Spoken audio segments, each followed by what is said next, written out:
Because when you start creating the databases and creating the tables and everything like that, you can't leave it this way. This produces a problem because you can't really have a many-to-many with an identifying relate with an associative entity. So what you got to do in 3NF to become 3.5NF is that you have to break this associative entity. This is the problem, produces an issue. Because it will. Because how are you going to represent the relationship and the entity at the same time? So what you're going to do is that you're going to break this apart into two one-to-manys and redesign this. So your final, if you have this, you can leave this as it is for now. But if a third number form, you end up getting at this situation, then you have a bigger problem. Because what this is happening is that you have this, and then you have this attribute here hanging out. So you have this attribute hanging out with this going on, which you can leave like that if you're drawing it. But when you start doing normalization, you can't leave this the way it is. You got to change it. So to be in 3.5NF, so 3.5NF in normalization, you got to do one thing. You got to change. This has to change. To remove the issue, you're going to create a separate table, not associative entity, a separate table. Think about it as like almost like a ternary relationship if you really want to think about it like that.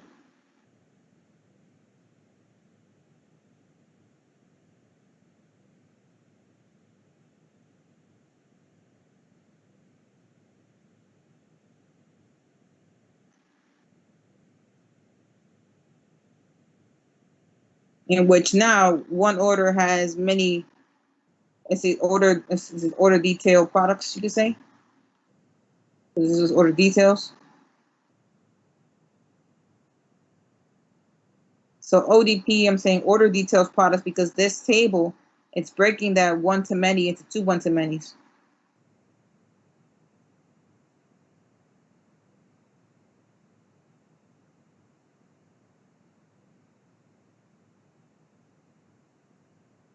So one order got many order details as one product could be in many order details information too. So when your third normal form, you broke that many-to-many and you did this.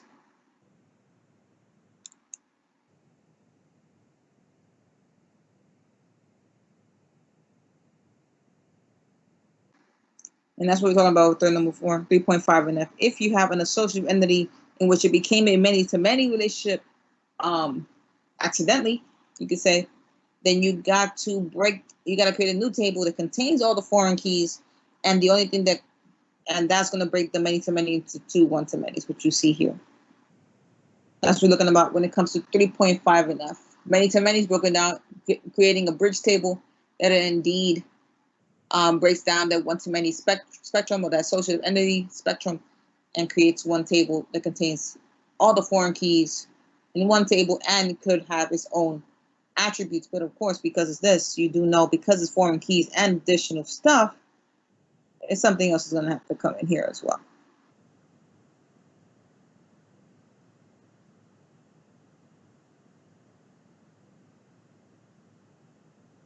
There you go.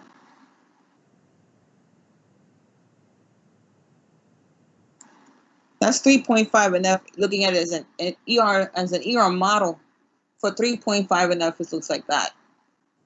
Pro meaning for products, O for orders. ODP is order detail products. This is one-to-many. Of course, this is a weak entity because this here wouldn't exist without the product. And it's still, and if, mind you, if you lose one, you lose all for this one because it's two relationships instead of one. So if the product is removed, so this is gone, then this table is gone too. So if one is missing, so if you have two parents, if one is gone, this weak entity fails to exist because it's not just one table is dependent on both of them. That's what we're looking at here for 3.5 and up. The definition is basically this.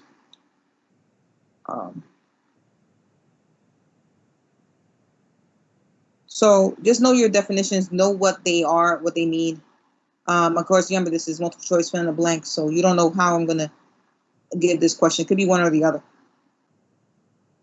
We're going to jump into number 7, query basis, but I'm not going to go over the definitions. We're going to work on the creating the query part, not the definitions. You have the definitions already. So we're going to work on the definitions, the creating the query parts for all of these you see here. What we're going to do is that I'm going to give you the answers to homework 2 and 3, and we're going to look at that as a review, and then we'll go over the answer together. So make sure you're logged in. If you already did homework number 2 and 3, everybody that's attended today has done homework 2 and 3. I already saw it. I just didn't grade it yet, but I saw who's attending today. Everyone that has attended today indeed did the homework. So just look at this as, let's see if we got the answer right for it. So homework number 2, question 1.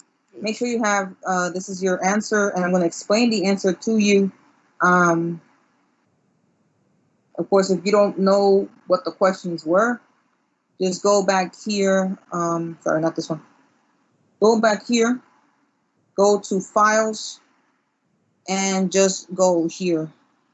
Make sure your command line terminal is remember, the way I'm doing this not exactly, because you're not going to be using your terminal. You're going to have to write the codes the way I'm writing it. I mean, not the way I'm writing it, because these are not the questions at all. But you have to know how to create the code, and the more you practice, when you start writing it on Blackboard, it'd be the same exact thing. So there's no difference on it. So question number 1, we're doing here queries on 125 here. Retrieve all the Progressive Insurance clients. So I'm going to give you the answers to these, and then you'll see why certain points are removed. If at least you got most of it, I gave you credit for most of it. But if the thing is completely wrong, like you got nothing, then it was basically, that's out. So make sure you're at Use Progressive Insurance. It says number 1, retrieve all the Progressive Insurance customers. We do a select. And just in case you forgot what the tables are, you do describe. Again, you don't have to write the describe code. Again, you're doing it on Blackboard, so you just have to know your commands, and you have to pretend you're writing it on the command line, and you do know that the command line, you should not have errors, so pretend you're actually creating the code. Of course, it won't tell you if it's right or wrong, because it doesn't have a MySQL shell. So you are actually pretend this is the written exam. That's what I would do if it's in person too. I will give you a paper, and then you will write the code the same way. So there's no difference as it was to be online or in person. So describe tables. Again, you don't have to write this code. You go straight to the select from where. I give you all the show tables. So you don't write the commands, just go straight to select whatever columns I asked you for, from, whatever. And of course, and if there's a where, there's an order by, there's a group by, whichever one, then of course end with your semicolon. So these are the tables you should have. Some of you guys in your stuff didn't have some of the tables, so of course points taken off. So we have this here, and then we retrieve all the Progressive Insurance customers. Well, right here, this table customer here. Then you will say describe customer. Again, you don't have to write the describe customer part. That's not needed. I gave you the database. I gave you the name of the database. I gave you commands, and I gave you the table. I didn't give you data. Assume the data is already inserted. Assume that there will always be something returned. And I gave you the table basically with this right here. So I basically gave you all this. You just have to figure out what the query is asking for. That's all. So here it says show all the Progressive Insurance customers. Easiest one that possibly give you a select. Easiest question is select star from customer. That's all you have to do. You got this one. No one should get this wrong in anything. And there it is. All the data. Show me all the customers that we have. These are all the customers you have. That was for homework number 2, question 1. Select star from customer. That's the easiest one to possibly give you. Number 2, some people did get this incorrectly. This is the answer you should have gotten. Number 2 says retrieve the unique city and state of the customer. We do the same thing here. Select distinct, because distinct is going to be the one that gives you the unique city and state. So it's distinct city, because that's this unique city. It's distinct city, comma, state from customer. If we do that and then your semicolon, that's what you're going to get. This here only shows once. Distinct means it only appears one time. So it says unique city, it means that it only should appear one time with the associated state. So if you have Miami 3 times, that is not using the keyword distinct. See here? Distinct means that it only appears this combination one time. So if I want to know where all my customers are located, but I just want to know distinct which city and state they're coming from, then using the distinct keyword, will remove all the redundancy and show you, well, all your customers are located in these places. Professor, do you need to put the parentheses on city, or is it okay to just put distinct city? Distinct city, you don't need parentheses. Huh? You don't need the parentheses. You don't need it. Okay. Yeah, you don't need to do this. This is actually almost no one does this. You don't need to do this. This doesn't change anything at all, because after it's the distinct will only apply to the column that it's in front of. So you always put distinct after the select. You'd be using that first. Okay. So you don't need to put that. That's not going to change anything. So doing this won't do anything. All right. Retrieve the amount of policies we currently have. Another very simple one. Select, that was number 3. Number 2 was the one before. This is number 3. Select count is the amount. Count policy number. And by the way, everyone should know the aggregate function. So in this exam, you need to know what they are. Max, min, sum, count, average. You need to know what they all do. Counting means you're counting one by one. 1, 2, 3, 4, 5. You're counting. If you say how many pens you have, you count the amount of pens. It's not the sum, because count goes for any data type. It could be bar chart, dates. Count is not strict on the data type that you're using, but sum, max, and min are. They revolve around numbers. Sum, max, min, and average revolve around numbers. It has to be a number. You can't get the maximum last name. That makes no sense. Only, you have to use that with numbers. So count policy number as amount of policies from policies. It says there, retrieve the amount of policies we have. Well, count the policy number. That's what's going to give it to you. From policies. Of course, if that's it, because here you get 17. That should be answer 17. Or some people had less than that, took points off completely. Because it's not an aggregate function. Number 4 says retrieve the coverage and the amount of policies, which is just an additional column from number 3. So if we go here, now be careful, because I know some of you guys will do the following, and which I will take points for that. If you do this, see the difference? This one didn't need the group by because it was just using the count function and no other attributes.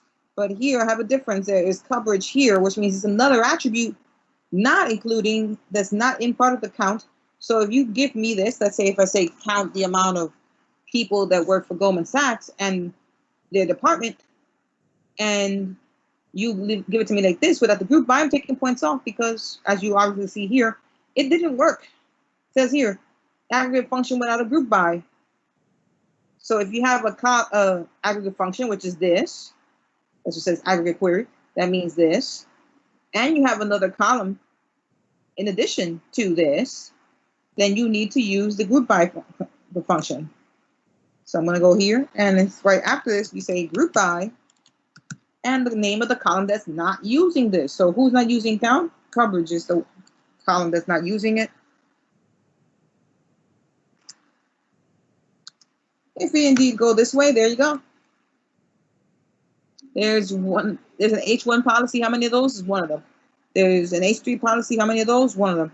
H4, there's 2 H4 policies. There's 3 H5 policies. There's 2 H6 policies, 1 liability policy, 2 comprehensive policies, and 5 collision policies. Therefore, this should be your answer. Number 5 from here, retrieve the make and model, the mileage, the color of the car, and the year of all the autos or cars, the automotives, in which the ownership is lease and the year of the car is 2018 and above. So therefore, you have a couple conditions there, and you have a particular one table you're using. Start with select, make, model, mileage, color of the car year, from auto, where ownership equals to, in quotes because it's a n-bar chart, and it says it has to be, the ownership must be lease, and what's next here? The car, the year of the car, which means it's car year, is greater than or equal to, because it means it includes that, and because it's indeed a year data type, year data types, when you use them in a where clause, it has to be in quotes. 2018. You go in that and your semicolon, there you go. Mileage I spelled incorrectly. And go back here. I forgot the D.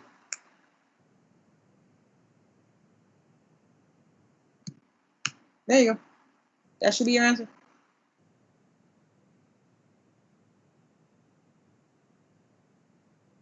Be aware of these here, which are math functions, or call it conditional functions as well.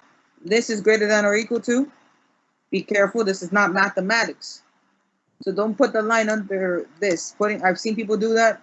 Points off for that. This is not math. It's in this way it's programming. This is what you do in programming. Greater than or equal to. So if the number is 2019, is this true? Is this true? It's false. No. If this way, it should be the other way. So depending on what number this is, switches the order. If this only way it could be this could be true. That's true.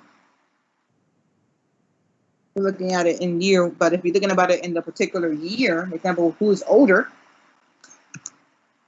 this will be true. If you're saying which car is older, 2018 car, the 2019 car. It depends on the scenario. The 2018 car is indeed older than the 2019 car. Depends on what it's asking for. You guys know that this is not equal to, which is not. Not equal to is not. This is also not. So this is indeed the same thing as this. This is not, and this is equal to not. Of course, this is also the same thing. So these three are equivalent to one another. Everybody see that? This is not, this one is not, and this one is not.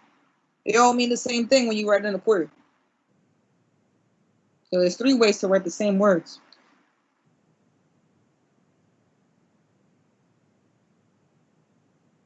Number 6, retrieve the customer's full name and email. Want to know those customers who do not have a phone number. We'll go the same thing with select. It says format the full name to show as one column. Use the word concat for this one. First name, last name, as, let me write this right, customer.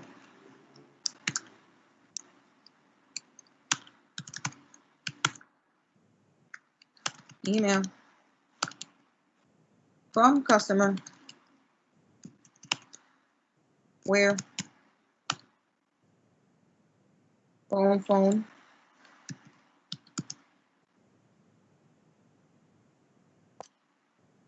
is null. Phone number is null.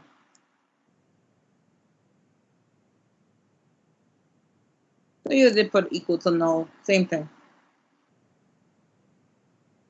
7. So we start going a little bit more. Number 7. Some people did only took consideration one city and not 2 points were removed because of that, because it's 2 conditions, not 1.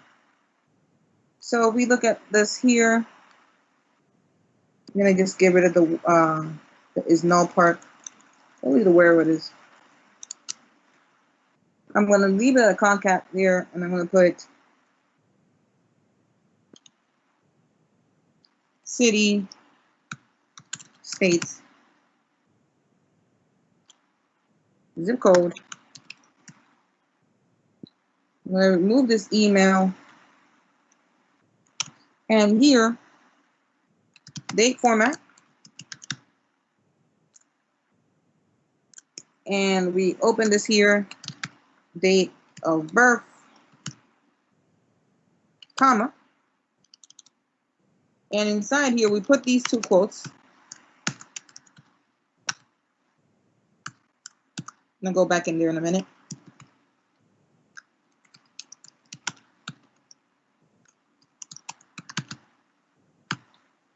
And inside of here, we're going to put the following. We're going to put percentage, capital M,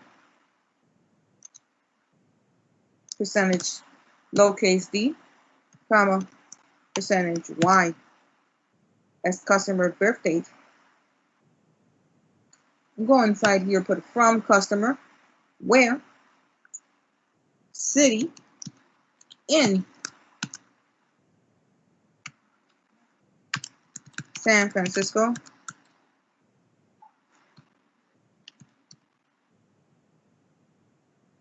comma, Anaheim,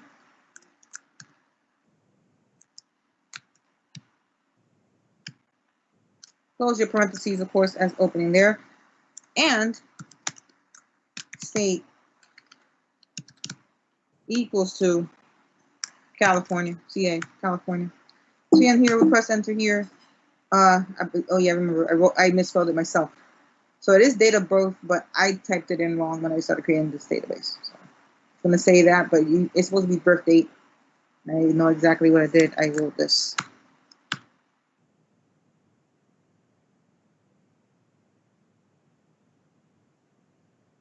Therefore, that's number 7 from homework number 2 queries. Number 8, retrieve the first and last name of the customer and the amount of policies they each of them have. So be careful, because some people chose the wrong one in number 8. Some people lost points. So I'm going to describe policies for a moment so you can see what I'm talking about. Not necessarily care about the not null part. What I do care about is the fields: policy number, customer number, policy type, coverage, and term price. These are the ones we need to think about. If the customer number is the primary key of one table, and it turns out it's the foreign key in this table or any other ones, it means that if you want to count the amount of policies or the amount of anything that's not pertaining to this to the original table, it means that you count this one, which means it says here Retrieve the first name and last name of the customer and the amount of policies each customer has. It means that the only way we know which one to count is if the customer number appears more than once, one or more. Because you can have 3 policies, you can have 2 policies, but the only way you know is if the customer number, which is the foreign key of the policy table, if this number appears more than one time. Now, if we just do a select, and to prove my point, customer number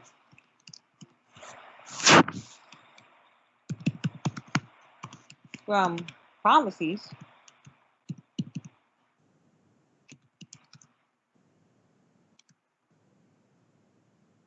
and we can even do a little bit of sorting, order by customer number, just to make even things a little bit even easier to see. You'll see that if this number appears more than once, for example, this one appears twice. This is 2 times 2, 1, 2, 2, 2, 2, and 2. The only way you know the person has more than one, how many policies they have, is because the foreign key, which is customer ID table, since the foreign key can't repeat itself, that will be the one that tells you how many of a particular thing a customer or a client or whatever has. So you have to count the customer number because that's the only one that repeats itself. And that's the only one that could tell you that if it repeats itself, it means that they have done more than they have bought, or they have purchased more than one item, or they have multiple accounts. So like, for example, another example, a customer and accounts. How do you know a person has 3 accounts? Is because most likely their customer identification number in the accounts table appears more than once. So if you have a checking and savings and money market and IRA, which you should think about, or retirement, if you have an account in any of these things, your customer identification number will appear in all of those places. And when you add them all up, how many accounts you have in a, say, Capital One or Bank of America, if in every table your number appears and we group them all together, it should tell you 4, 5, 2, 1, if that number will calculate it only through the foreign key. So therefore, for number 8, it's going to be select first name, last name, count. Be careful because it's in 2 tables, and since they have the same name, I'm giving you a warning here. If they have the same name, so let's customer has customer number and policies has customer number, you have to distinguish which table you're getting this information from if they have the same name. So because if you, and I'm going to give you an example here, if you don't say which table is coming from, it's going to cause ambiguity, meaning that it doesn't know where you want me to retrieve this information from. So do you want the customer name from the policies table or from the customer table? Which one? I don't know which one. If the database doesn't know which one, it's going to say ambiguity, which means that you have to say which table you want to retrieve this information from. It says from the policies table, so it's policies, or you can just alias P, the customer number, which you'll see how we do it in a moment, as amount of policies.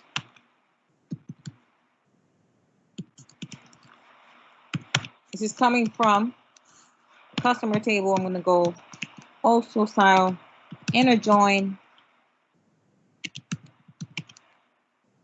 P policies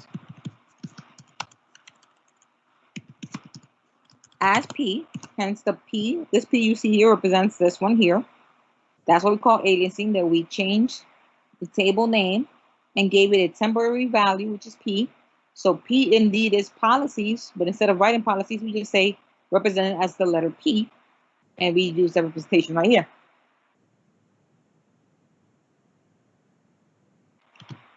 On P is that customer number equals to, and I'm going to just alias customer, I didn't alias it, so I'm going to just leave it that customer dot customer number. Now, is this okay Something's missing here. I'm going to put the group by. First name, comma, last name. There you go.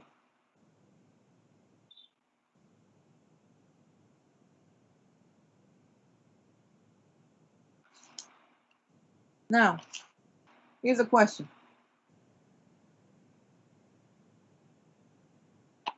We're going number 9. Number 9, retrieve the first name and last name of the customer, the email address, the policy number, policy type, coverage, and term price.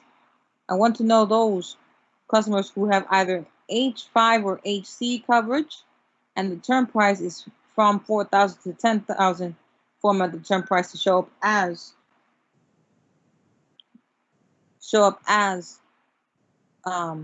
dollar sign up front, sorted from highest to lowest. We have something similar to that earlier. So I'm going to go up here. I'm going to remove this where clause here.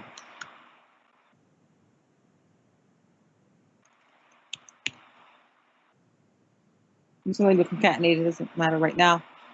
Email address, policy number,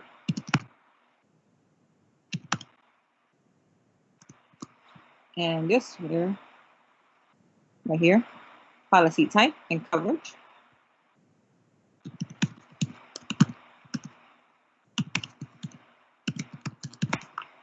And term price. Here we go.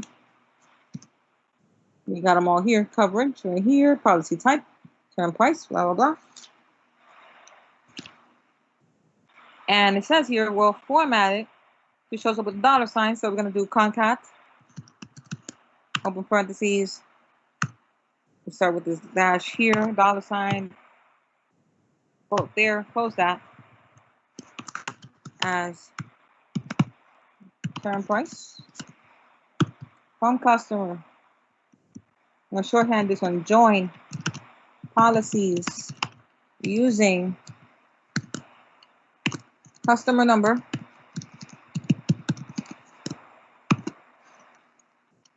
where coverage, and just in case people forgot, you could use the or. So you can say coverage equals to, for those who would like using the word or, H05, or it's a long way, but still take the acknowledgement. Coverage equals to H06 and term price is greater than, it's between 4,000 and 10,000.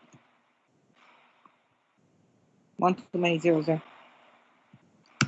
There you go.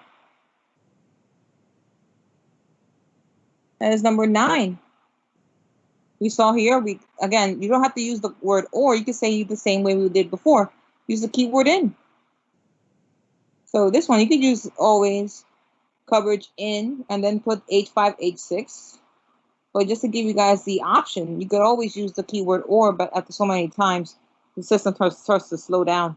So take note of that. That is number 9. Homework number 2. Number 10, last and final for homework number 2. Retrieve the first and last name of the customer, the email address. Now, we're going to take some of the stuff here. Actually, no, I'm actually missing something. Group order by. Forgot to sort it. Term price. Descending. Now we got it. That's number 9. Now the correct one with the order price with the sorted term price. Number 10. I'm going to take some stuff from the top. Good part is that there's no where clause here. We're just going to say coverage here because that's the one we are going to use the order by. So coverage. We're going to remove everything else from here. So the where clause is completely out.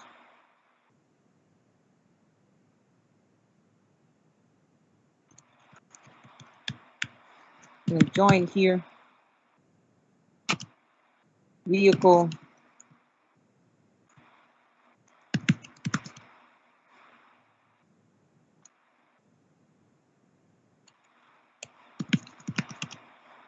Insurance. I'm going to join everything together now.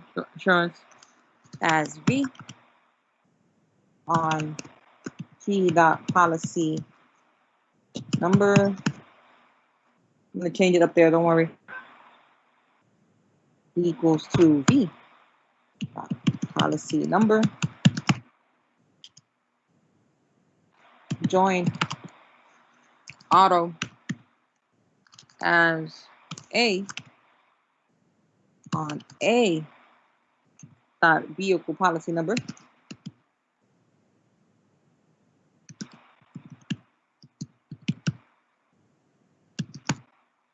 Equals to V dot vehicle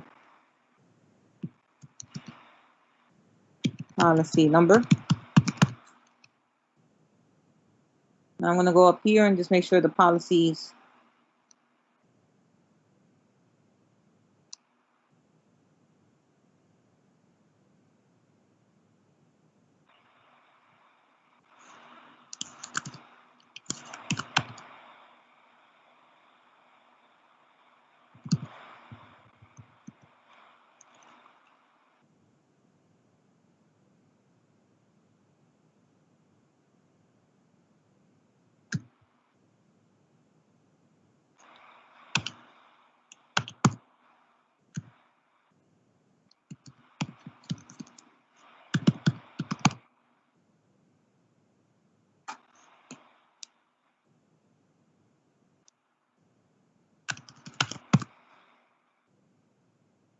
so there we go.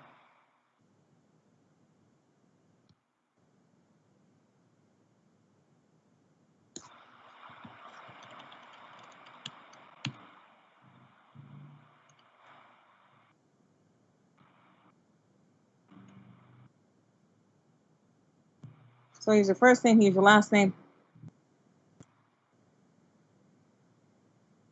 Get rid of the concat. Didn't ask for that in the assignment. Coverage here. And we are going to get this. I'm going to actually leave a little bit. I'm just going to put V the term price because the vehicle's term price. Going between here. We're going to go with V dot policy number.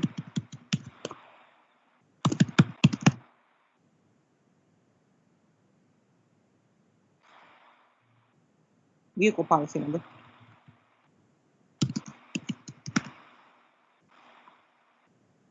Put the comma out there here. V dot term price. Okay, you say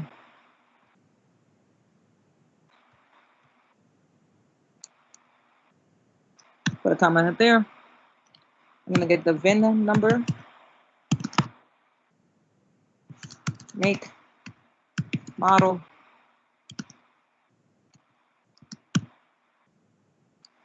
color, mileage, and car year. There we go. VIN number of the car, make, model, color of the car, mileage, and year. The vehicle policy number, the coverage it has. All that's good stuff here. There you go. So if we make it a little bit more, no way I can make this like that. Here we go.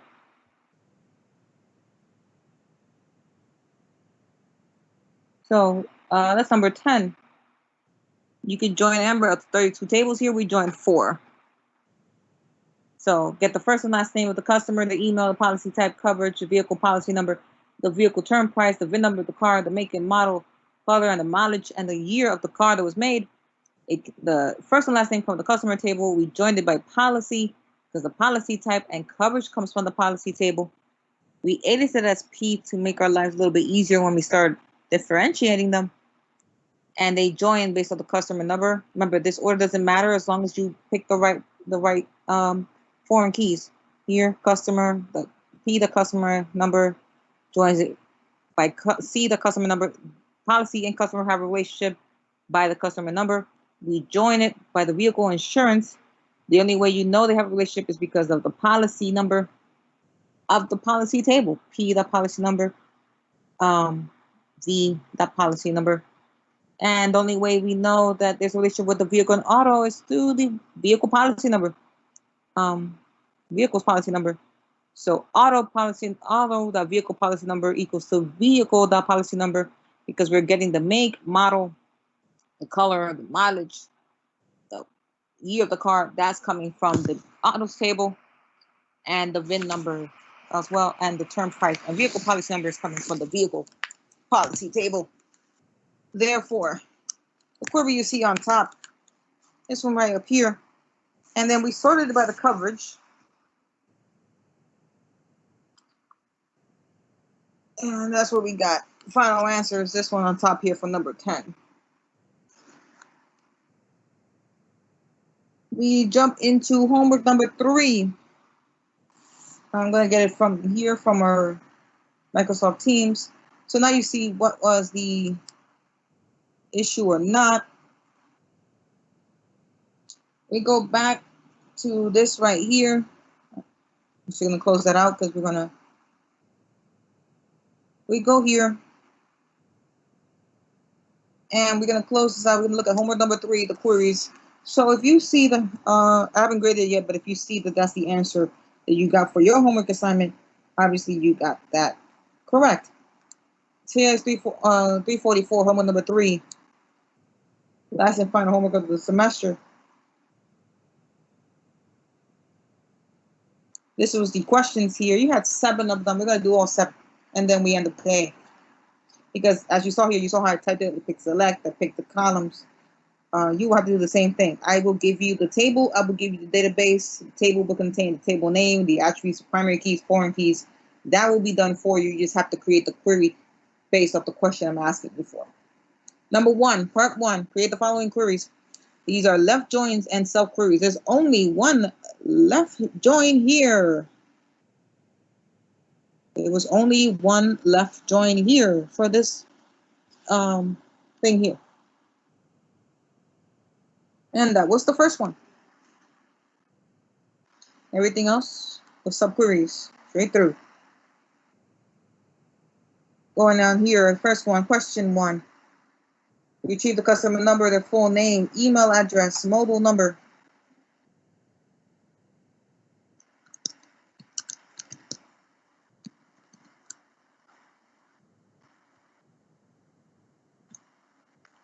What's going on here?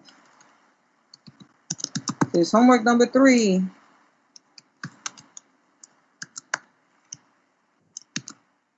So if you see that you get the same answer as me, therefore it means you got full credit for that. Of course, if you see some things that are missing, as long as you got most of it correct, I would give you partial credit. Of course, if you got none of it, you get nothing. That's how it works. Right. Homework number 3, question 1. Left join was homework number 3, question 1. Oh, I forgot.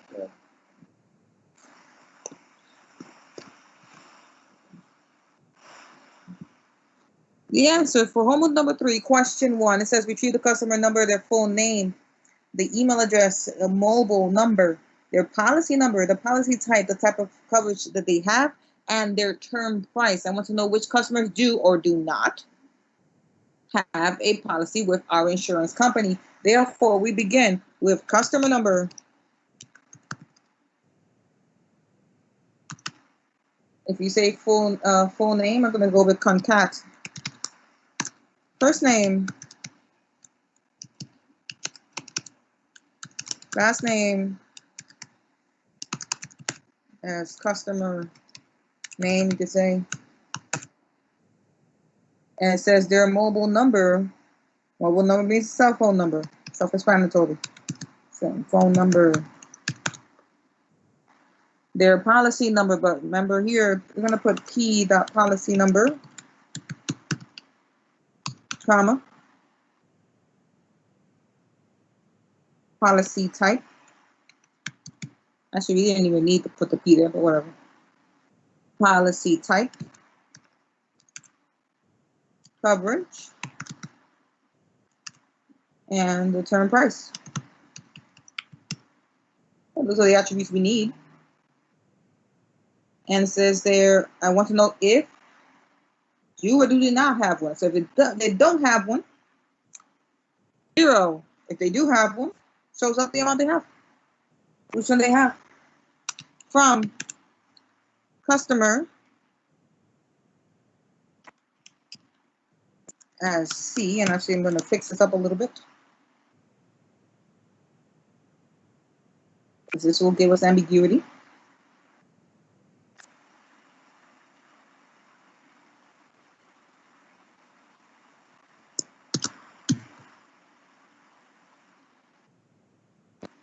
Jesus.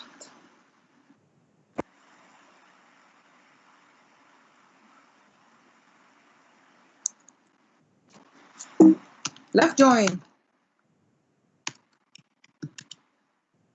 Policies as P using, of course, customer number that joins these two tables together. And it says there what? I want to know which one you do not have one.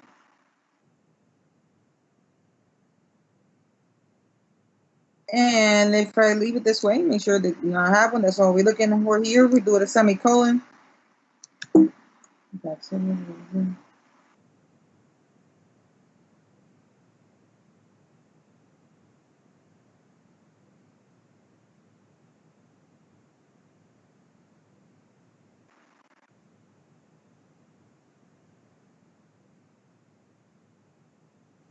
Oh, crap. The main one. And yeah, it scared me a little. Oh, thank you, Vladimir. You might have known. I was not expecting that.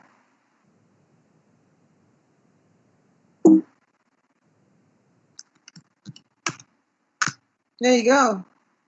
If we look at it in a better term here, guess what? Who doesn't have one?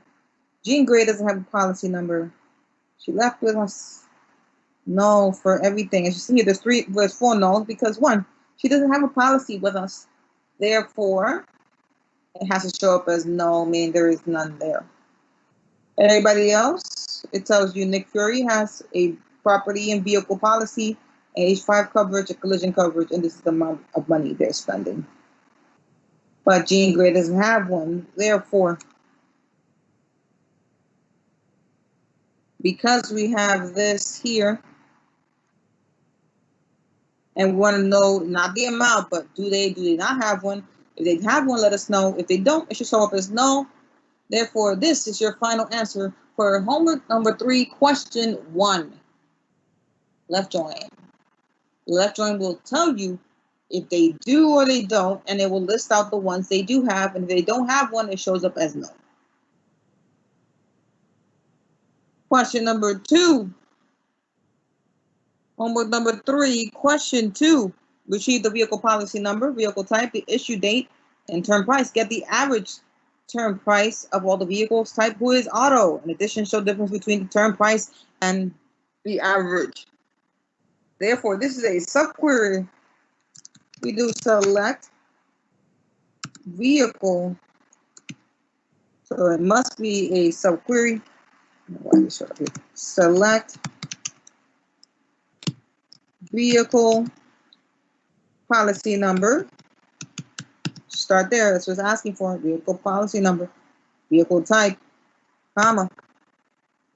Vehicle type is here. Date format. Open your parentheses. Issue date, comma. Open, close parentheses. Close that as vehicle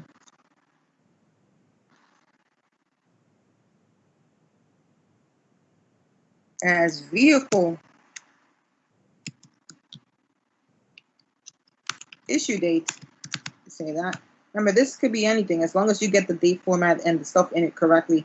This name doesn't really, as long as it's relative, which means it makes sense, then it's okay. We go with percentage M, percentage D, comma, she locates D, and comma in between, not period, because then the period will show up. Percentage Y, uppercase Y. And take that out, take this out. Vehicle issue date. Subquery begins after this one here. Open it here, select average. This is the term price. Yep, that's right. Term price is coming from the policy table. Actually, the vehicle policy table. So it's going to be the vehicle policy.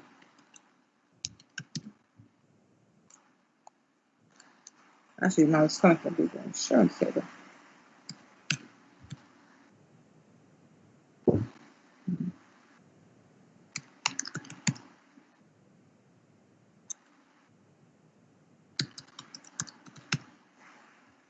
So right here it says get the term price of all the vehicles whose type is auto. So the first thing we have to do is you got to get the average term price of the vehicle insurance. This is all coming here from the vehicle insurance table. The insurance, where vehicle type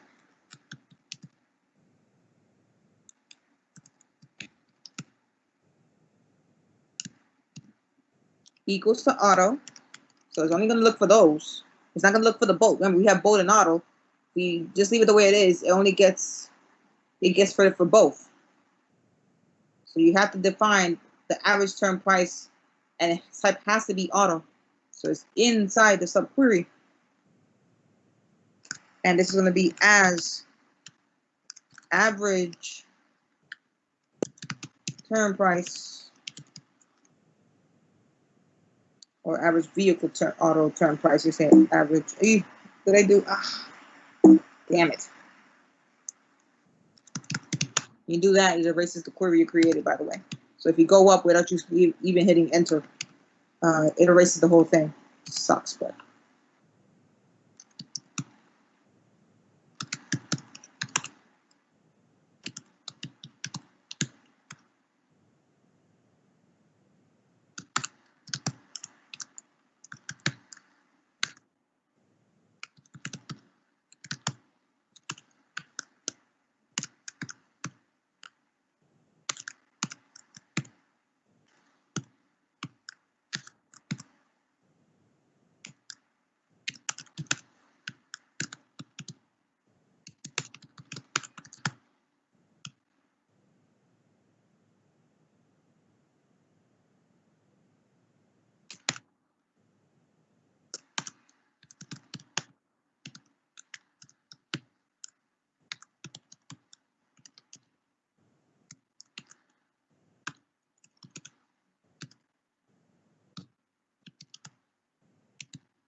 And now we're going to get this average here, but there's one more thing we got to do.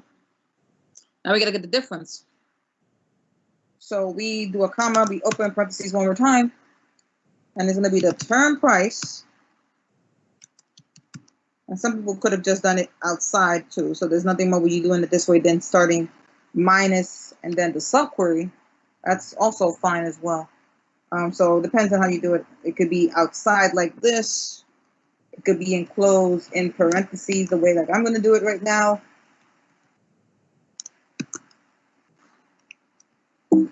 You can do it that way as well.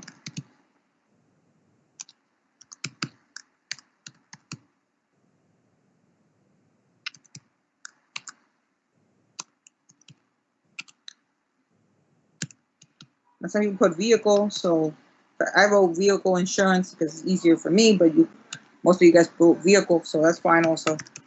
I know those who did it.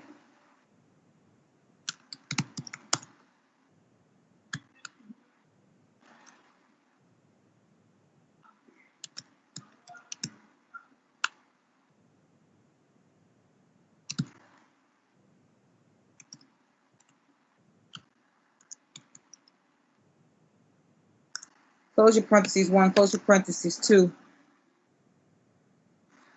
as price difference.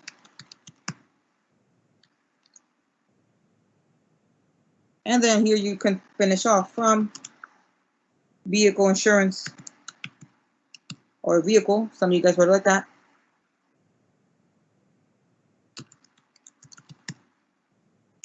Where, and you have to put this one also.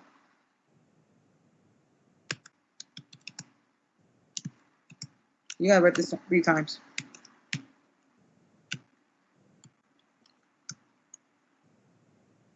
Oh, I forgot to close in parentheses. Here.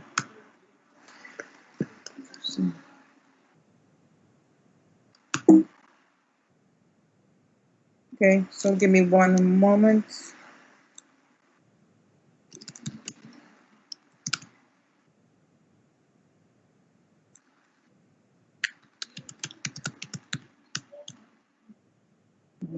Yeah, it's probably wrong. That's what happened.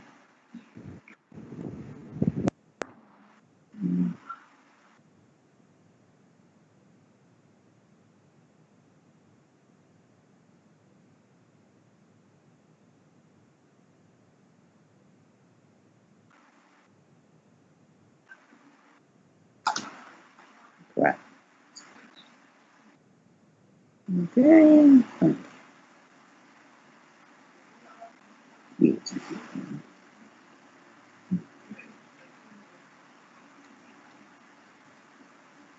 Okay. Okay. All right. I see it right here. Found it. I spelled it myself. Vehicle right here. That's correct. From VICUL. INIUUICE. And then we go here.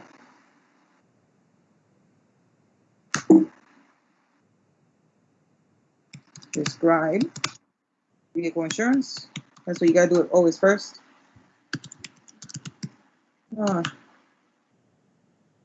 And it's saying that the issues, yep, I put that's for no reason. And that's it. We should be good from here. So once I finish the one on top there and I give it the additional S, it will run through. And that is going to be your query here. So once I get rid of the additional S, that is your final.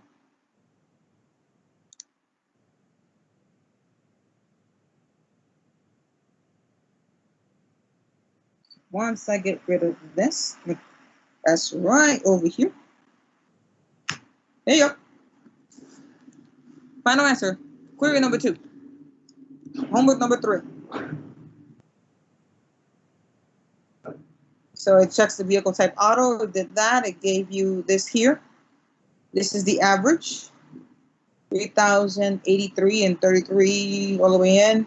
And the difference, if you look at it in terms of price, is this is a difference of $483, 1,083, $16, which means it's above the average, above the average, above the average for the last 3. So there's the 3 of them are above the average, 3 of them are below the average. Therefore, final.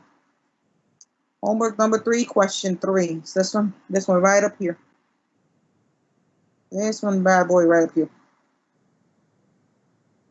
Query number 3. Homework 3, number 3. See the customer's number for. Didn't you ask for the term price? Let's see. All right, hold on. Yeah, my mistake. Let me just put in the term price in there real quick. It's all good. Don't worry. As long as I don't get it wrong. But you gotta think of others. Sometimes. Whenever you feel like it. If you feel like it. No. Maybe not, huh? Am I wrong there?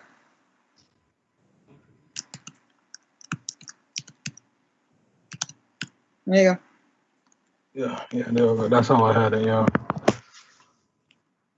And now you see the difference. 2633 difference is negative 483. This is below the average by 1,000. That's pretty good if you get below the average amount. Above the average, not by much. Above the average, a little bit more. Below by a lot. Way above. That is number 3. Number 2, question 3. Homework number 3, question 2. Homework number 3, question 3. The following, select, says here, retrieve the customer number, first and last name, and an email, and also get the amount of policy each customer has. But this is now in the form of a subquery, which means that the person decides to get another policy, they can, it will increase by 1. Or if they got 2, then it'll be 1 plus 1. So select, very similar to the ones that we did for the regular inner join, but now it's a subquery, which means it's actually much better. Customer number, concat, first name, last name, as customer number, customer name, email, and here's your subquery coming in because it says it's the amount. So subquery starts here, select, and of course count because it's the amount. Customer number from policies, because remember that's going to tell you how many policies they have is through the policy table. Policies from here as P, because we're going to do a correlated subquery because it's involving 2 or more tables. Correlated subquery where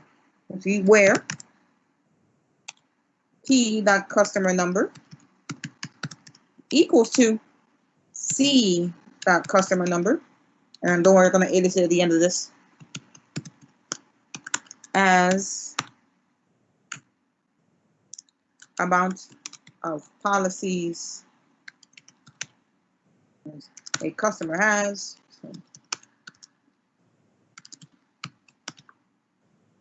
From customer as C. There you go. That's number 3. Homework 3, question 3. Here's your final answer. Remember, the gene grade doesn't have any. So instead of saying no, it says 0.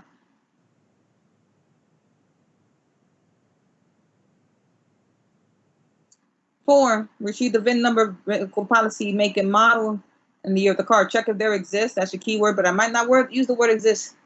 It could be check if there are any. Same thing. If there are any, it means you got to check if they exist. So if there are any, same thing. I'm not going to use the actual word exist. I'm going to use them.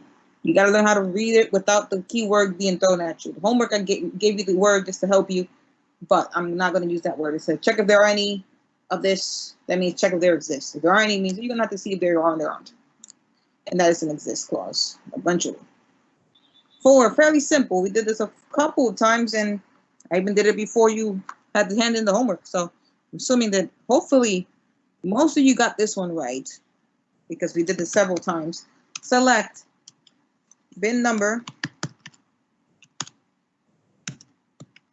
vehicle policy number. So if you even paid attention slightly to the additional example I gave,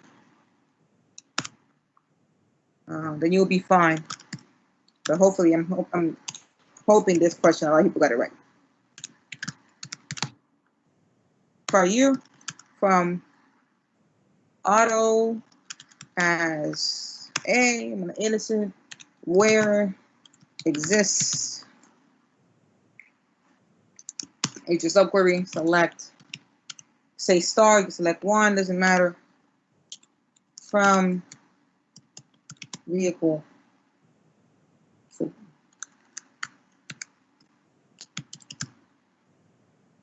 and insurance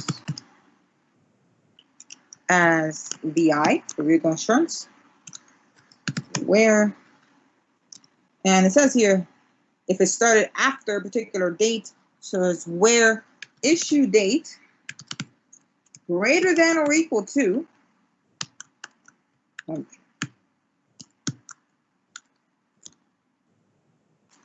in quotes, because it is a data type, and when you have to put it in quotes if you're going to use it for any comparison or anything like that, it's always in quotes. Remember, the only thing that's not in quotes are numbers. So if it's an int data type, if it's a double data type, if it's a decimal data type, it's tiny int, big int. If it's an integer, a decimal, a double, a float, you do not put those values in quotes. Everything else goes in quotes. 2020-04- and it's the first source -01. Close your quotation marks here. And remember, it says here, after that,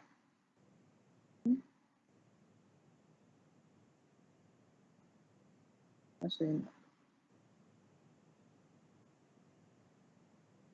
that's another Korean gift for someone else. Right here, we stop right here. And VI.policy number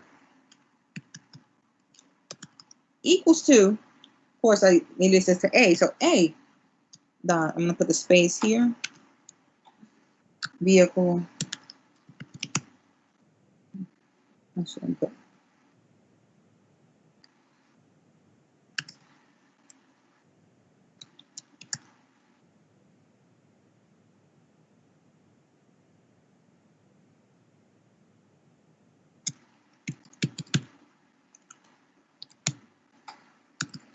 There's a number. Yeah.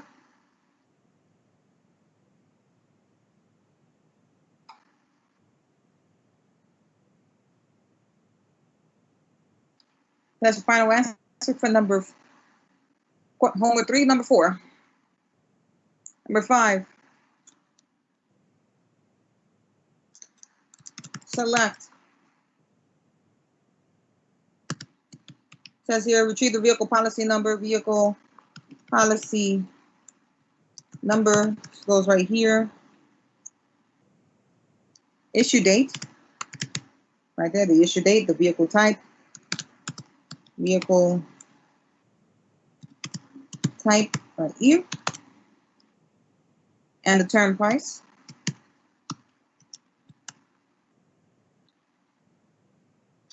And it says here, get the average term price. So it's going to be AVG, or you can even do it even better. Subquery. See, this is actually way better. Select average term price. Let's see, this is the one you should do. From vehicle insurance. Actually, this is the only way it'll work, right?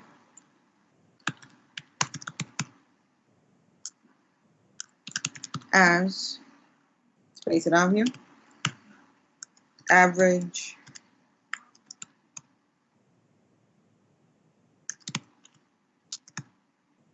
term price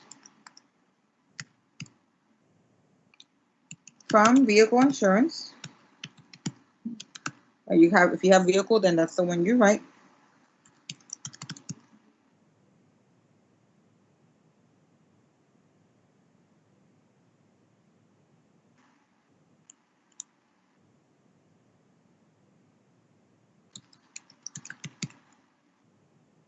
From vehicle insurance, where vehicle type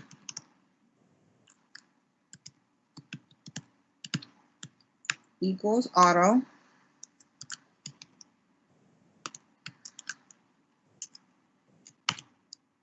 group by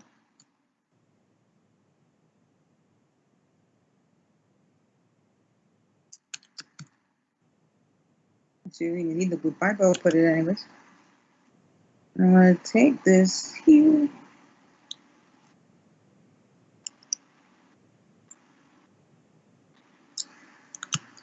Having average term price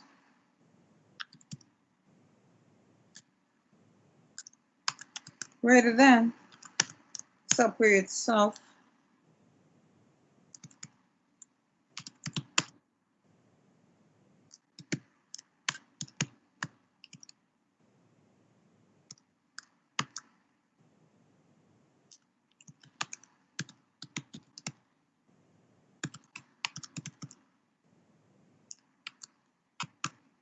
There we go.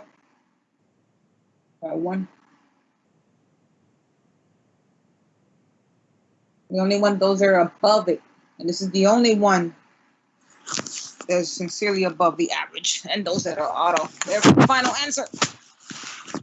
5. Question homework 3, number 5. Views. I'm going to give you the query that creates the view. So I'm not going to create the view because you already know the syntax is create view, the view name, no spaces on the view name.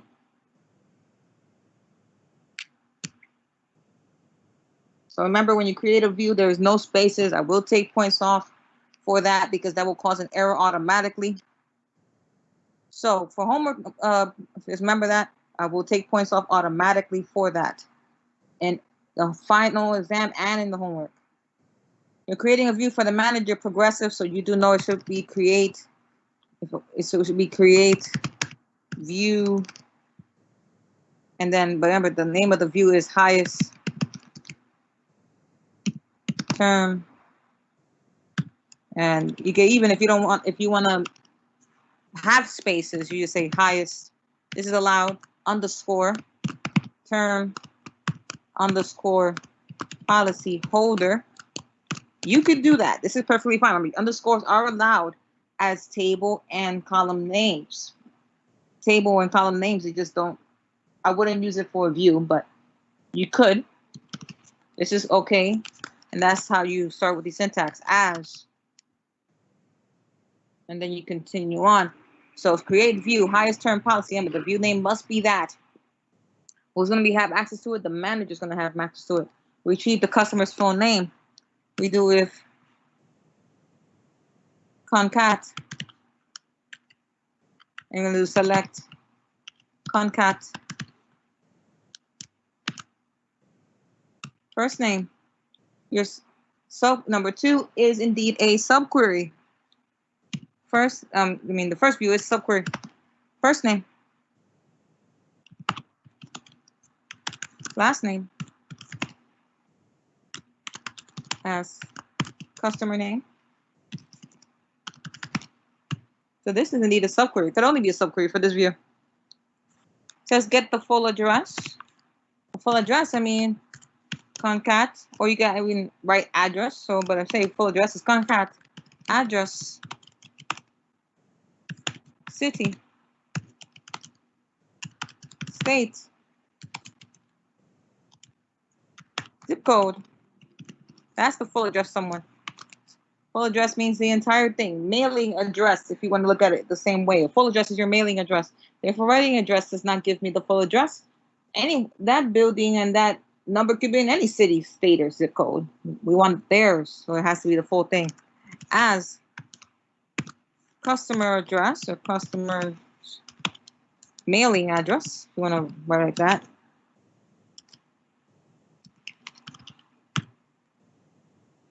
Their occupation, so it's occupation. We want their email, says right here. And we want the policy insurance term price. Well, I'm going to name it as pi.term price. Now this one, remember I said before, you could have a combination of both subqueries and joins. I'm going to do just that. Be careful, because this indeed is one of them. So this is a combo from customer, because the reason we need is because I'm taking this pi.term price. If I were to make this a subquery, then I wouldn't need to join it. So you could have done either way. You could have done this way, customer. join. So there's two ways you could have answered this question. Join policies using, but you still need the subquery. So you're still going to create at least one subquery using customer number. Close that in there. Join. Here's another one.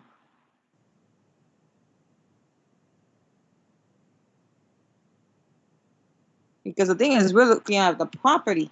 This is the one we care about. Property insurance. Oh, you could have just wrote property. Some of you guys wrote that as property, so that's fine. Just remember that you're joining three tables. Property insurance. As this is your PI, because it's the properties. It's right here. Is the policy insurance. So the one we care about is the policy insurance term price. But there's a problem here. It's the property insurances that we're looking at because it must have the highest property insurance property price here.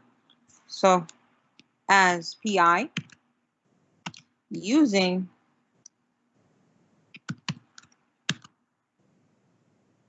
policy number, where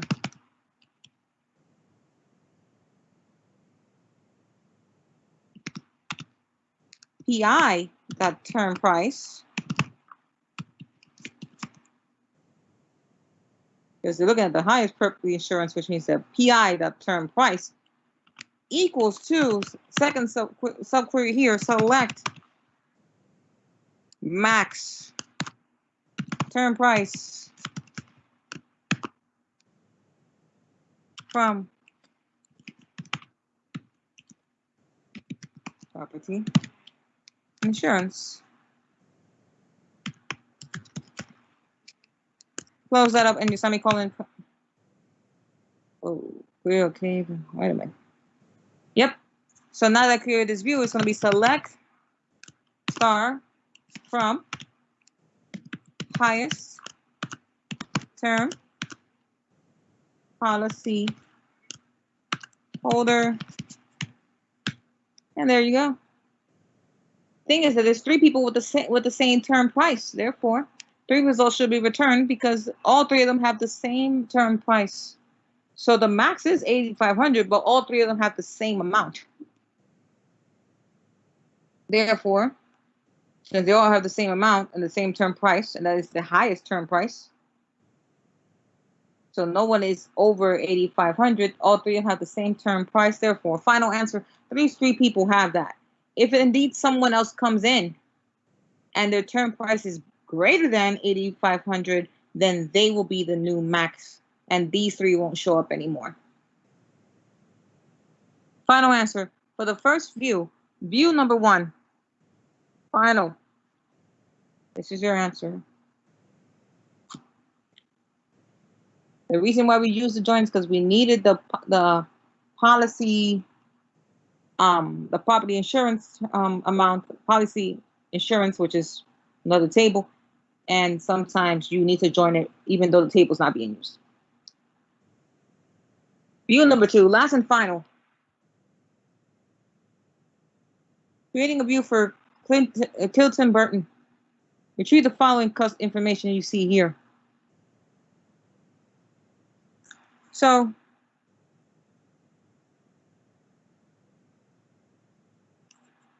going to take some stuff from here. Instead of the subquery, we're not taking that from here. We're definitely not taking that. We're going to add one more join here.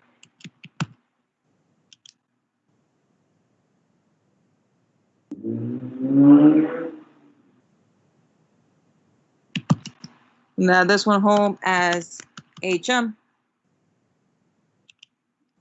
on HM dot property policy number. Of course, you're going to change the view name.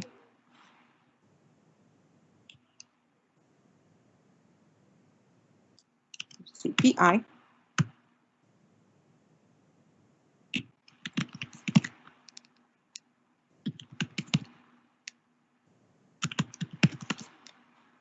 gonna put the where clause here because it's for a particular person. So if you don't put the where clause, it kind of defeats the purpose of creating this view because that's the view is for everyone. So the where clause is mandatory for any view, especially if the where clause is mandatory if and only if it's a particular person. Of course, this is for a particular person, this person here. So if you didn't put the where clause, points removed greatly because then the view kind of defeats its purpose that you're creating for someone. So if you create a view that can be seen by everyone, there's no point in creating the view. So anyone can just go in online and get it, or go into the system and get and run the view. They gotta be. There's nothing designed for them. So the where clause is mandatory for views, especially if it's mandatory for views if and only if it's for a particular person. Or a particular, for example, those who did the lab, if it's for a branch 007, then that is in the where clause where branch ID or employee.branch ID, which that's what you should have used, is 007. So I'm going to change the view name, add some stuff, remove some stuff. Instead of using this one here, I'm going to say HM for this one, HM.address, because the customer does have an address. So we got to distinguish which one. We don't know. If we leave it like that, it causes ambiguity again, and we're trying to avoid that. Trying to avoid the ambiguity part, which means it doesn't know where to get its information as customer. Not mailing address, but customers' home policy address. You're gonna say that. Let me get rid of these right here. A quick second. And remember, the view is saying something very important, and hopefully you guys caught on to what the view is doing. It's saying, 1, the amount of homes he is insuring, because Clinton is a gentleman. You could have gone one or two ways. The best way you could have done is create a subquery. We'll create it right here. I'm gonna do a select here because again, if he gets more properties, and it turns out the insuring those properties is a little bit cheaper, or he sells one of them, this number will decrease. Select count, and we're gonna go with property policy number. Again, you could have gone, you could have just said count. You could have not done it with the subquery, but then your group by would have been crazy long, like seriously, incredibly long. Policy number.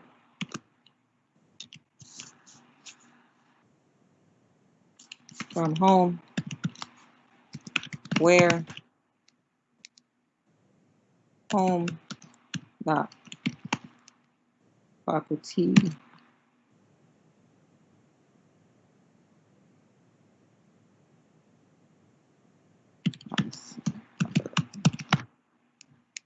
Equals to.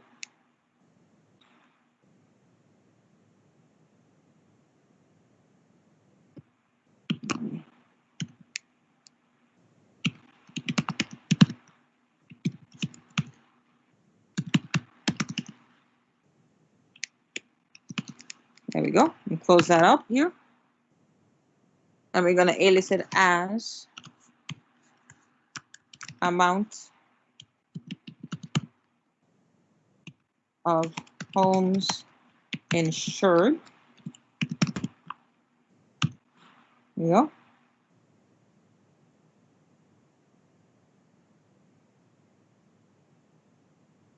So you could have done this two ways. You could have created the subquery and made this its own column. Or you could have used the count function. Make sure that your stating is coming from the home table. It would have been count home.property policy number.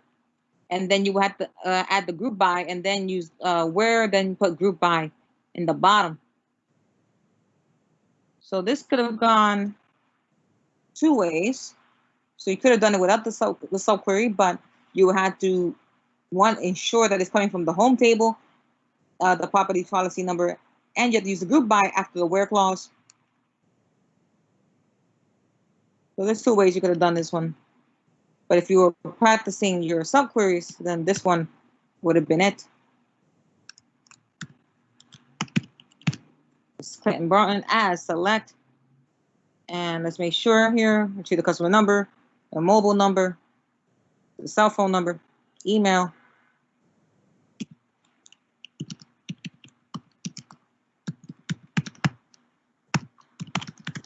Email.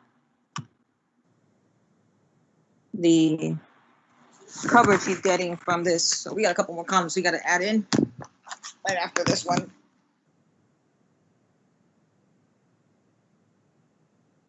So HM.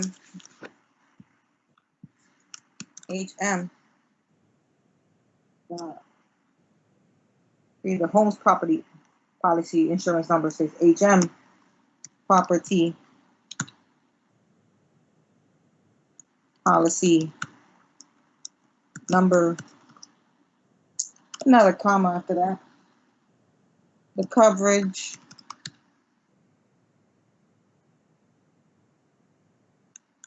let's make sure I have them all together. Coverage, here we go. Comma, then we got this wonderful concatenation right here. I know it doesn't show, but it's because it's completely long. It'll show up in a moment. And then we have your self-query right after that. Remember, it says the issue date, so I'm going to put the issue date right after this here. Or I can put it here. So issue.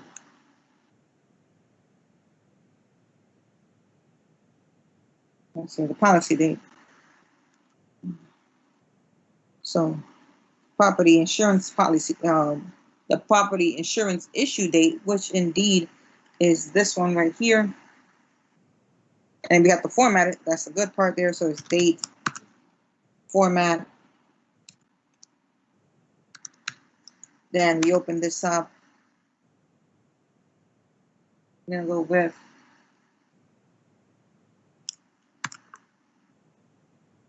PI. This is the one that holds this information.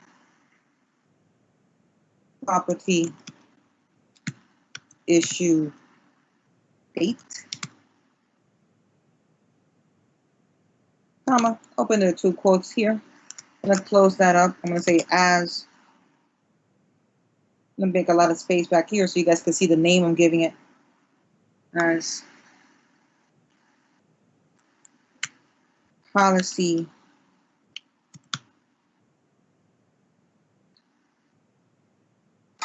issue date.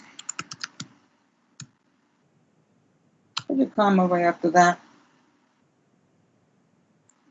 We also have to format the term price for that as well. So it'll be concat. I'm going to go back up in a moment. Close that. Add your $ here. Term price. But it's not that one. It's the property's term price. So it's PI, the term price. Close this up here as, I'm just going to, for simplicity reason for myself, is property term price. We'll add a comma right after that. And we'll go back up here and just format the date.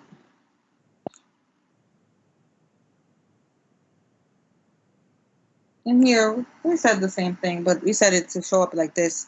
So it's going to be percentage C / in between lowercase d, percentage D,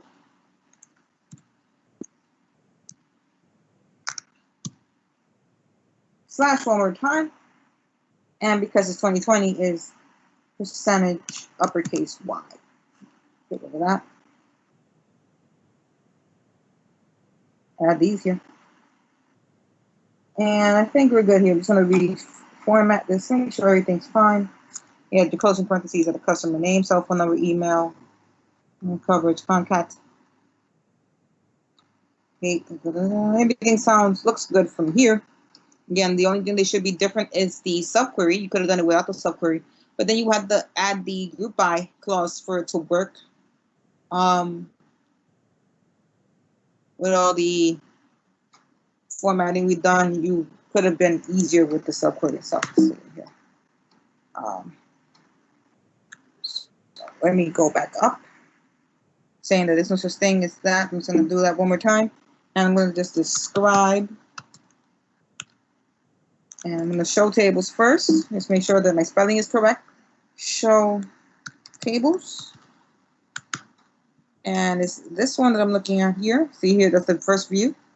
So we're going to say describe. And I'm going to just take that, bring it down here. And I just want to make sure, as it's saying, the error here is no such thing as property issue date, PI. Here, I got it here. Maybe you just copy this one right here. Basically, that's the same one. If I run this here, same thing as what I typed up. I'm using the Miami International from before, so I'm just going to run this here. And if I take this over here, that is the same query that you see on top. Actually, it's this one back here. And if I run this out, you should get this pressure right here. I'm going to copy, this is basically it right here. I'm going to narrow this down slightly, and I beautified it. I'm going to lower this down. Hopefully you guys can see. I'm going to take the side out real quick. No point of doing that because I forgot you can't do that there. But here's your code here. I'm going to lower this down, hopefully enough. If not, I'm just going to fix it up a little so it shows up with the where clause. So I'm just going to do this here. 1, 2, and that way everything kind of fits in. Of course, you would create view, Clinton Burton. Final, view number 2. The other way you could have done this, and I'm expecting that most of you guys went this direction, but here's the other way you could have done it. So this is the one that I chose to go with because I could just make this into a column, and I did the subquery, and it'll count automatically for me without me having to do anything to it. But you could have gone this route if you chose to. This is the other. I'm going to put it here. Alternate. I know you can't see it because it's commented, but that's the way it comments in gray. Alternate route for, what's the name of this thing? View number 2.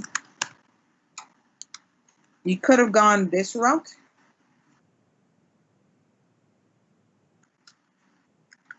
So if you didn't get that one and you did this one, it should give you the same answer. I'm going to just take this out.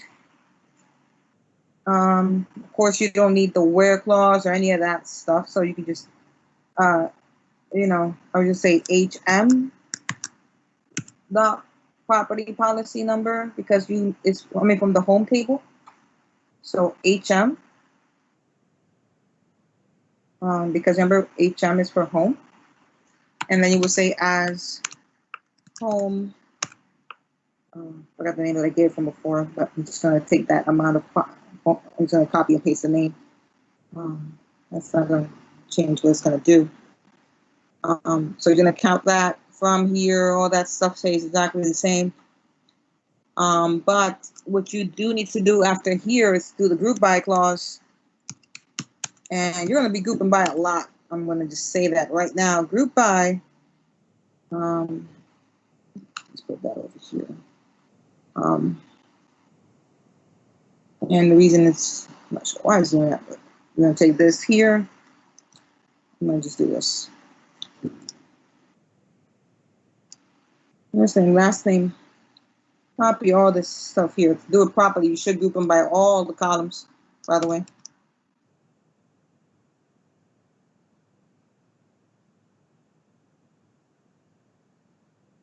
Sometimes it does not work just by taking one, by the way. So be advised on that, that if some people try to just put one column, it sometimes won't work when it's too many of them. So you could have gone this route. If you chose this route and you got the same answer than what I got there, that's perfectly fine. But this is what you're going to have to do if you didn't do it the route that I went. Just leave that right there. Sometimes using the alias, the rename one doesn't work. Hence why I'm doing it this way. This one.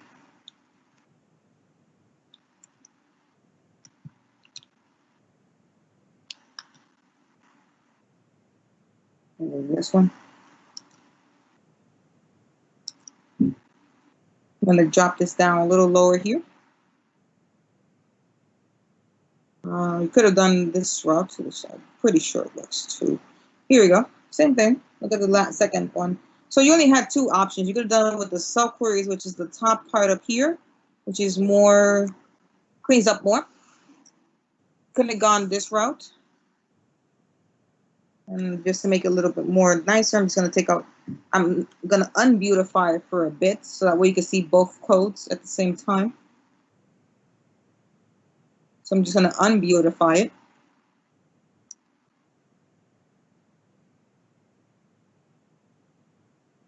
So you can see both lines of alternate 1 and alternate 2. So if you had done any of the two, and which I'm going to show you right now, then you're pretty much set that you got full credit for that question. Again, I'm just unbeautifying it. I don't actually have to do this part, but you can see yourself.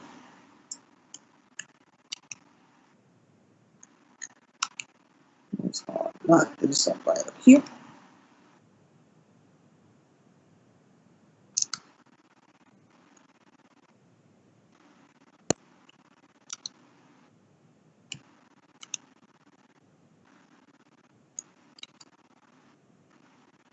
Hopefully you guys see both lines of code on them. And I'm just going to unbeautify this one too. And then you'll see them line by line, see the differences between them.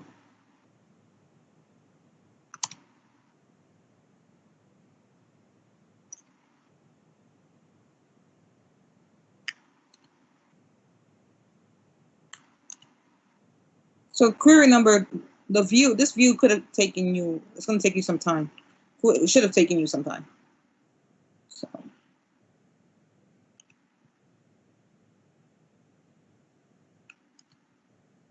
And I'm just putting it in my button. Any questions while I've finished putting this here? Anybody have any questions for me? While I'm just trying to put this side by side for you guys. Any questions?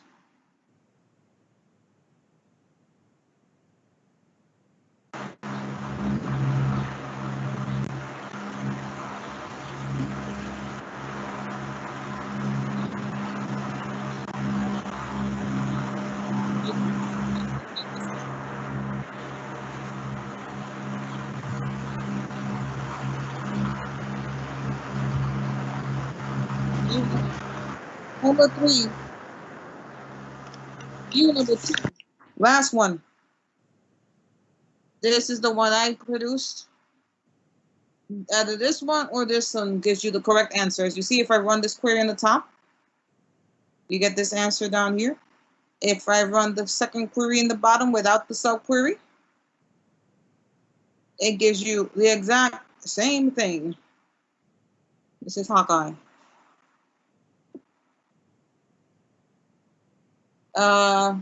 Before we end the day here, 45 questions, 2.5 hours to complete.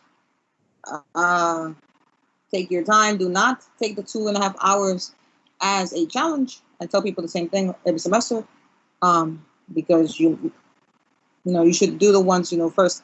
You only have it's a random order, so it means that not everyone's gonna get the same number. Yes, 45 questions, Mohammed. 45 questions, 2.5 hours to complete. That's basically the entire thing. Multiple choice, fill in the blank, and what we did here. Tables will be given to you, so you don't have to design anything. You're not designing anything. You're not creating any tables at all either. So you're not creating tables. You're not going to spend your time creating tables. You're not going to spend your time creating database using create database. You don't have to do any of the create database. Just straight up go to this right here look at the question, if you give the homework, create the query based off that. So you're doing the creating here. You're not creating tables. You're not creating databases. Not doing any of that. I will supply you with the database, the table, the code. So in the question, before you start creating the query, I suggest you to, if you can, write a piece of paper or something. But it's going to be like, for example, you're given this. I'm going to get arbitrary. I'm going to do a Word document real quick. Let's say you're given file. Let's open. No, I'm just going to do a new document. And again, this is not it in any means. This is not the database you're working with. I'm going to give you, like, say, a database, and let's say, I don't know, can't even think of it. Amazon. Then I'll be giving you this. Use Amazon, and then I'll give you the code. Create table. You're not creating anything. I already created this with create table. Products, and then I'll say product ID. Again, this is an example, but this is not what's in your exam. Product ID and varchar 30 and not null. And again, you can say product name, whatever. Doesn't necessarily mean what's in here. Product name and varchar.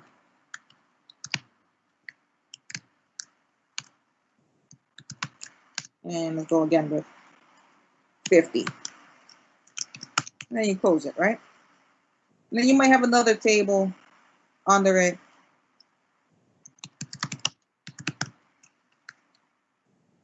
Vendor, whatever. And the same thing.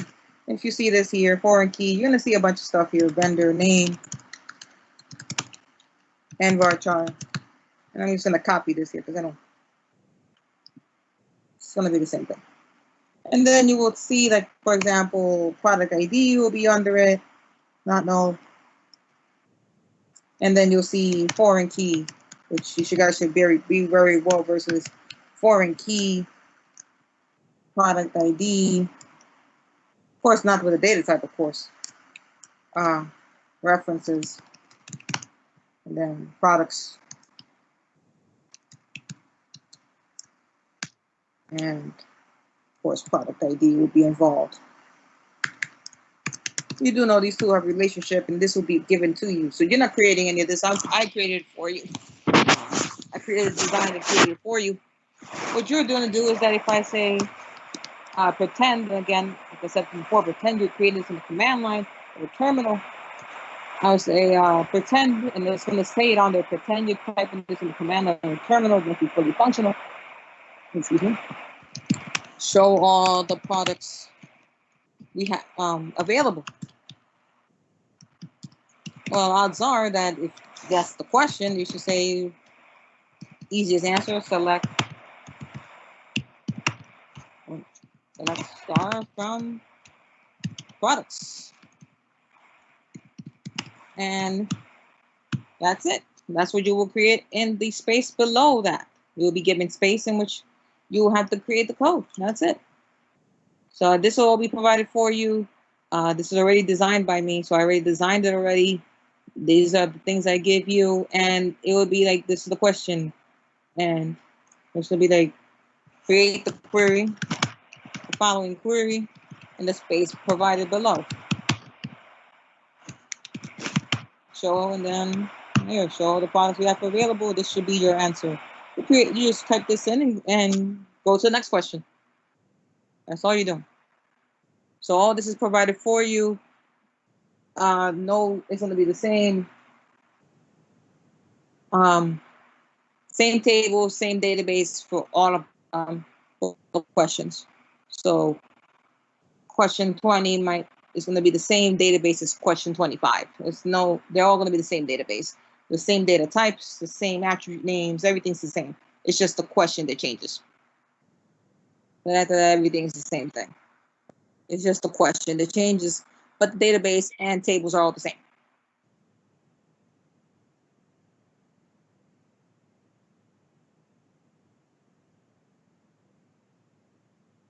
No. No. Nope.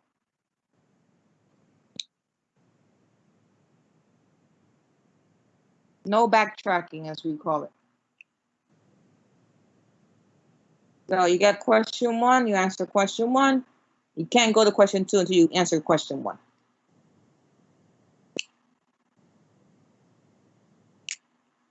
So you have 45 questions, 2.5 hours to complete it. You can start it as early as 5:30 in the morning. So if you want to take it, if you study all night and you just want to I just want to do this exam, and then once I do the exam, after I'm done, go back to sleep. Then yeah, you could do that. I'll be checking, see who took the exam starting 9 o'clock anyways. You won't get your grades the minute you finish, by the way. So when everybody takes after 9 o'clock, and I see that everybody's taking it, that's when I'll start grading it. Most likely I'll start grading it Thursday night or Friday morning. But you will not get your grades the minute you finish the test. You will not get that because I give partial credit. So I want to see if you made an error, how much can I give you out of the point values that I gave. So you will not get your grades right away. So please be advised that you might, if you try to help your friend, it might not be the right answer you're giving them anyways. Because I didn't give you the grade. So yeah. 45 questions, 2.5 hours, multiple choice fill in the blank, and creating what you just saw, what I just did right here, and what I spent the past hour and change doing. No stored procedures, of course. And just follow what's here. It says definition, just know the definition, but you're not actually writing an essay. You're going to just tell me what the definition is. So fill in the blank. I might give you the definition, and you just tell me what you think it is. So you're not writing any essays at all. Multiple choice out of the 4 or 5 selections. If you have ever seen the Millionaire Show, you know that some of them are just not right. You could easily deduce anything from multiple choice from 4 to 2 quickly. If it doesn't sound right, odds are that's not the right answer. So the multiple choice, I'm pretty sure a lot of people are going to get them all right. Fill in the blank is more of a thinker, and the other one, of course, is a thinker. So the one you're spending most of your time on is the query parts. The multiple choice fill in the blanks, you'll probably get that instantly.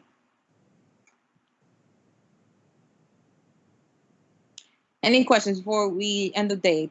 Remember, this is our last Zoom meeting for the semester. It's the last Zoom meeting for the semester. Then if you have any questions for me, please send me the Zoom. But the Zoom will close for our class tomorrow at 9:30. So if you have any questions, if you guys want the book for stored procedures, please let me know.